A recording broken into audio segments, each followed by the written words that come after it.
Halo Kang Teteh semuanya, sebelumnya interupsi izin memperkenalkan diri, perkenalkan nama saya Tio Arianta Boru Simarmata dari kelompok 11 kelompok Hercules. Pada kesempatan kali ini, izinkan saya menyampaikan beberapa rangkuman materi dari hari pertama LDKS pada tanggal 1 November 2022 sampai dengan LDKS hari kelima pada tanggal 5 November 2022. Baik, pada materi pertama ada materi tentang kepemimpinan, di mana kepemimpinan adalah orang yang menjalankan kelompok yang mampu mengaruhi individu lain dalam rangka meraih satu tujuan bersama. Ada beberapa fungsi dari kepemimpinan. Yang pertama antara lain dapat mengkoordinasi dengan mensinergikan sumber daya yang ada dalam organisasi tersebut. Yang kedua, mampu menggali dan mengembangkan potensi yang dimiliki tiap individu lainnya. Selanjutnya ada sifat-sifat pemimpin. Yang pertama sebagai motivator, yang kedua menjalin komunikasi yang baik dengan bawahan, yang ketiga memberikan kepercayaan kepada bawahan, dan yang keempat bertanggung jawab terhadap apa yang telah dipimpin. Selanjutnya ada sifat kepemimpinan seorang pemimpin. Yang pertama menjalin kedekatan, yang kedua memberikan semangat dan motivasi, yang ketiga memberikan kepercayaan dan tanggung jawab. Selanjutnya ada materi tentang keteladanan, di mana keteladanan adalah sikap yang patut atau perilaku yang patut dicontoh oleh pribadi dalam hal positif. Selanjutnya ada materi tentang keorganisasian. Menurut James L. Gibson, definisi organisasi yaitu wadah yang dapat meraih hasil yang sebelumnya belum dapat dihasilkan oleh individu secara sendiri-sendiri. Selanjutnya ada Stephen P. Robbins. Organisasi adalah sebuah kesatuan dikoordinasikan secara sadar, bekerja atas dasar yang relatif untuk tujuan bersama. Selanjutnya ada unsur-unsur. Yang pertama adanya 2 orang atau lebih, yang kedua adanya maksud untuk bekerja sama, dan ketiga adanya pengaturan hubungan atau garis komando dan garis koordinasi, yang keempat adanya tujuan yang hendak dicapai. Selanjutnya komponen dan manajemen organisasi. Yang pertama ada anggota, yang kedua ada pengurus, yang ketiga ada tujuan, yang keempat ada aturan, yang kelima ada struktur, yang keenam ada sistem, dan yang ketujuh adalah ada sarana dan prasarana. Selanjutnya ada manajemen dari organisasi, yang pertama sebagai perencanaan, yang kedua ada perorganisasian, yang ketiga tindakan atau aksi, yang keempat pengawasan, dan yang keempat ada evaluasi. Selanjutnya ada manajemen kepanitiaan. Yang pertama itu ada planning, yang kedua ada organizing, yang ketiga ada actuating, yang keempat ada controlling, dan yang kelima ada evaluating. Manfaat dari berorganisasi yaitu yang pertama latih kepemimpinan, yang kedua belajar mengatur waktu, yang ketiga memperluas jaringan, yang keempat belajar melihat realitas sosial, dan yang kelima ada problem solving dan manajemen konflik. Selanjutnya ada materi tentang masalah, di mana masalah adalah sesuatu yang patut ada dan tidak ada setiap hidup para manusia. Ada beberapa pesan positif dari masalah. Yang pertama itu sebagai tantangan, yang kedua sebagai target kepada kita, yang ketiga sebagai latihan, dan yang keempat adalah awal dari perubahan atau perbaikan. Ada negatifnya, yaitu yang pertama menyebabkan masalah lain yang lebih besar, yang kedua menyebabkan konflik, yang ketiga menyebabkan kerusakan dan kehancuran, dan yang keempat menyebabkan korban jiwa.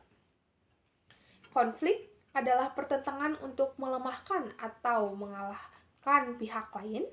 Konflik individu, ada konflik individu dan ada konflik pribadi. Cara mengatasi konflik. Yang pertama, hindari menyudutkan satu belah pihak. Yang kedua, menjadikan mediator yang bijaksana. Yang ketiga, mengambil keputusan bersama. Dan yang keempat, melakukan evaluasi.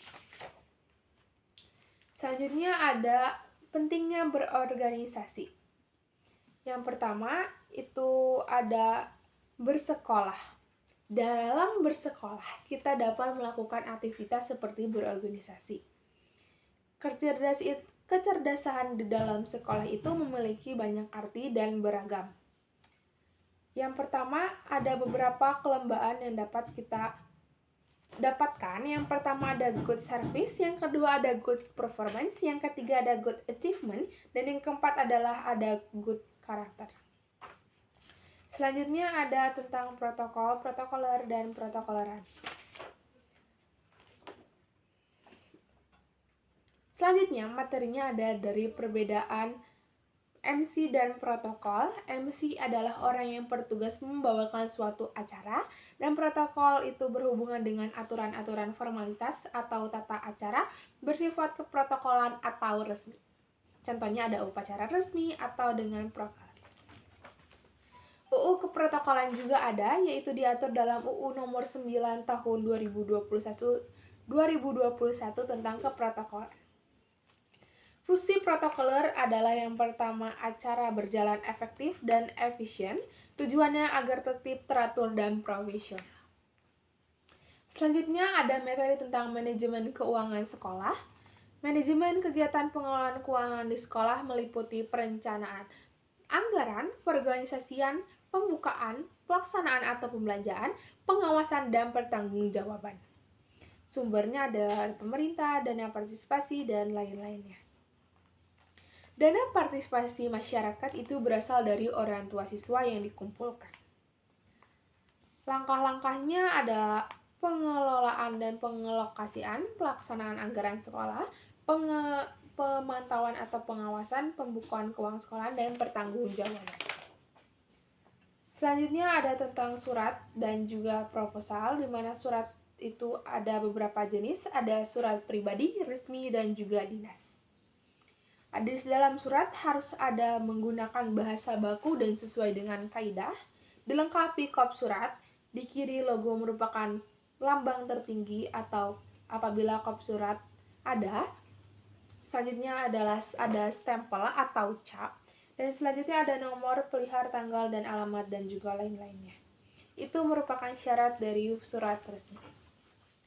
Ada beberapa bagian penting dalam surat resmi. Yang pertama ada kop, nomor surat, tanggal surat, lampiran atau hal, alamat tujuan, salam pembuka, isi surat, salam penutup, tanda tangan pengirim surat, dan juga tembusan. Ada berapa macam-macam dari surat? Ada surat permohonan, surat keputusan, surat kuasa, surat perintah, surat pengantar, surat edaran, dan juga ada surat undangan. Selanjutnya adalah proposal, di mana proposal adalah rancangan usulan kegiatan yang dituangkan dalam bentuk tulisan. Isi proposal itu ada banyak, mulai dari kegiatan apa, pesertanya apa, waktu pelaksanaannya kapan. Ada beberapa struktur. Yang pertama ada nama kegiatan, pendahuluan, isi proposal, susunan acara, susunan kepanitiaan, anggaran dana, penutup proposal, dan juga lembar pengesahan. Selanjutnya materi tentang public speaking, di mana public speaking adalah kegiatan berbicara di depan umum atau di khalayak ramai dengan teknik tertentu. Misalnya ada percaya diri, yakin, positive mindset, gak boleh minder, believe with yourself. Ada beberapa teknik vokal. Yang pertama ada kecepatan berbicara, yang kedua ada volume, yang keempat ada artikulasi, dan yang keempat ada intonasi. Selanjutnya ekspresi dan gestur. Ekspresi merupakan muka atau wajah yang kita tampilkan, dan gestur adalah postur tubuh, eye contact, dan body language yang kita lakukan. Selanjutnya komunikatif. Komunikatif merupakan penyampaian materi pembicaraan yang harus kita kuasai, dan juga kendali audiens yang kita ajak bicara. Sekian dari penyampaian materi yang bisa saya sampaikan. Mohon maaf bila ada kata-kata yang kurang dimengerti atau kurang dipahami. Sekian dari saya, terima kasih.